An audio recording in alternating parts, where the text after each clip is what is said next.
Hello, America. I'm Richard Dixon, your host of AmericanVotingShow.com, where you, the viewing audience, get to weigh your decisions in after watching our show.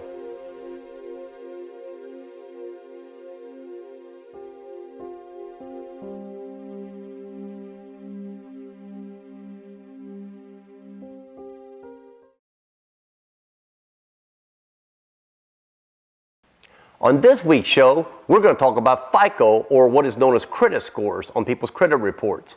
I'm a 19-year veteran in this industry of mortgages, and I tell you what, I am tired of seeing what's going on that's hurting more people than this system of credit scoring was designed to help. I believe initially it was set up for an anti-discriminatory measure, whether you're white, black, pink, or purple. If you have a certain credit score, you get a certain loan.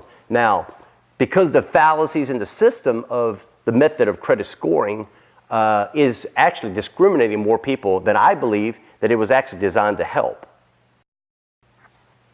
Okay, folks, I'm holding up a credit report, and in the credit reports, how the credit scoring is determined is by the customer or the borrower's availability to pay bills on time and using credit limit wisely, so forth and so on. It actually sounds really good, but here's the problem.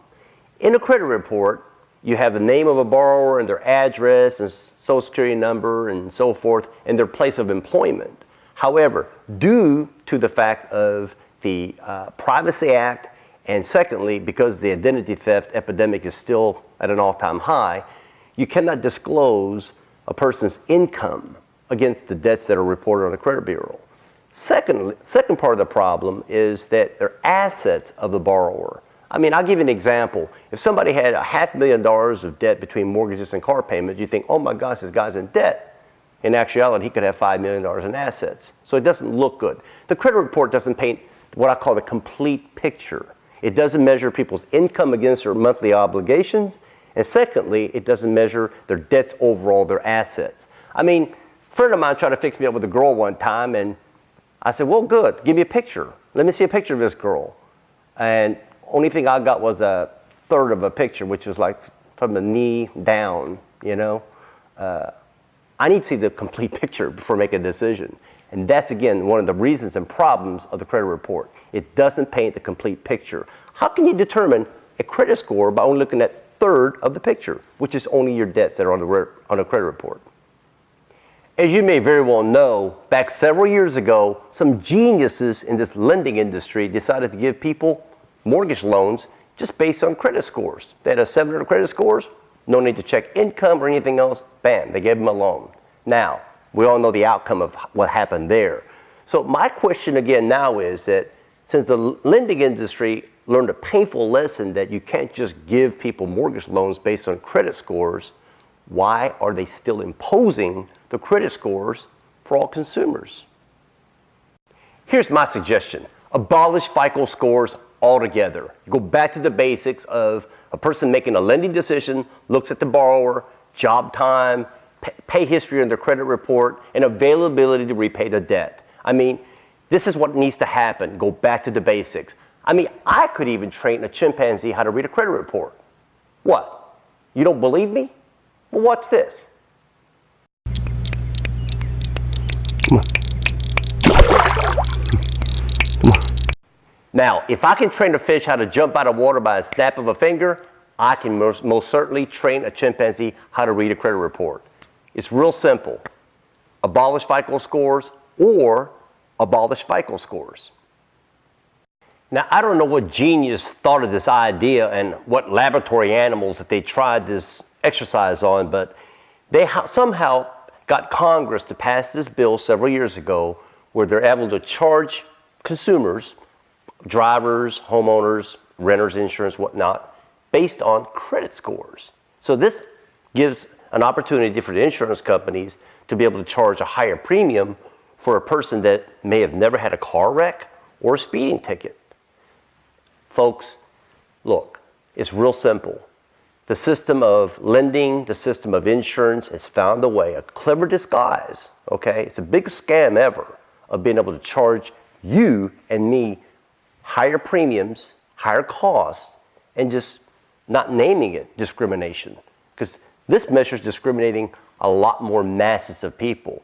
Give you an example. Back 5-6 years ago, if you had a 680 credit score, it was considered A. If you had a 700, it was A+. Now, the credit score is between 740 and 760. So, what gives?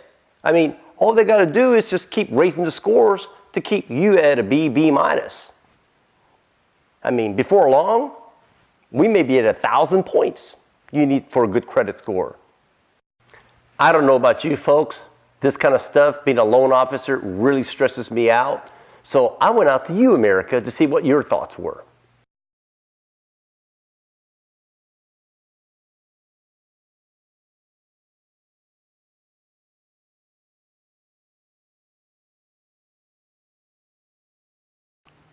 Well, here are my thoughts.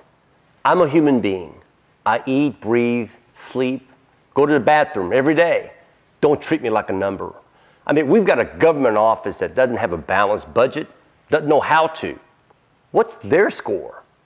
We have a defunctated Fannie and Freddie Mac that our taxpayer dollars had to bail out, while these CFOs are sitting on their Fannie, and we're going to talk about that in another show coming up. But anyways, what's their score?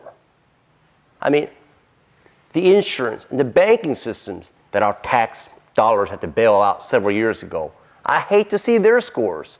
So why are people like you and I held to such a stringent measure and measured by our credit scores when we, the citizens, are the main entity that supports all these people?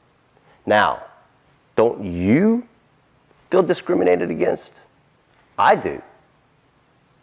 Okay, America, it's time to vote. Should we abolish FICO score? Click yes, we should abolish FICO scores, or no, we should keep them.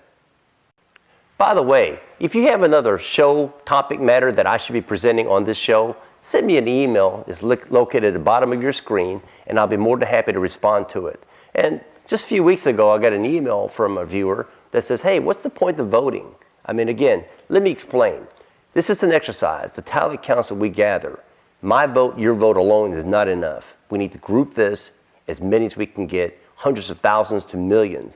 And with that volume mass of people, we're going to be able to find the right voice that will stand up. And again, our votes, we as America can channel our voice through one system, okay? That's the whole goal of this whole show concept, okay?